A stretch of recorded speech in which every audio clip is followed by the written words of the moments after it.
Why does taking the blame feel so automatic and even comforting? The truth is, it's not. It's a habit we've learned from childhood. This video will show you where it starts, why it's so damaging, and what you can do today to set yourself free. When something goes wrong, do you blame yourself first? Well, you're not alone. Self-blame feels safe. It feels like control. If something is your fault, you can fix it. You can punish yourself, but this isn't control. It's fear. I grew up in a loud home. Fights were normal, and as a child, I thought that if I said sorry, the yelling would stop, even when I did nothing wrong. Taking the blame made things quiet. It made me feel safe. But now, I still blame myself for every argument and every mistake. What actually happened was that I didn't gain any control, I gave up control. I blamed myself to survive the trauma, and this is how the habit starts. In homes where people don't take responsibility, it feels safer to turn inward. It's my fault is less scary than they hurt me. Studies show this pattern is common in kids who grow up with emotional neglect or conflict. It's not because they're weak, it's because blaming themselves creates order in a world that feels safe. Psychologists call it the illusion of control.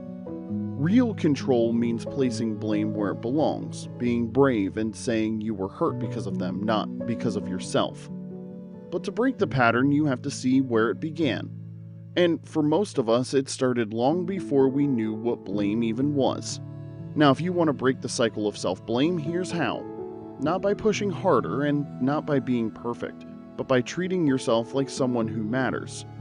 Most people are scared of healing. They think being kind to themselves is laziness or not worth it, but that's not true. Self-compassion isn't an option. You need to feel loved. Psychologist Kristen Neff describes it in 3 parts. Self-kindness. Speak to yourself with care, not cruelty. Common humanity. Everyone struggles. You're not alone. And mindfulness. Notice what hurts without drowning in it. Think about the last time you messed up. Maybe you missed a deadline, snapped at someone, or forgot something important. Did you say, "I'm such an idiot"? That voice, sharp and instant, isn't real.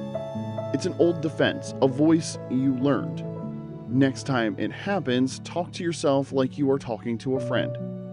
You were overwhelmed, it's okay to try again. You made a mistake, but you can make it right. You're human, and you are trying your best. Even writing this down can change your brain's reaction. It stops the spiral. This is what real accountability looks like. It means asking what happened instead of what's wrong with me.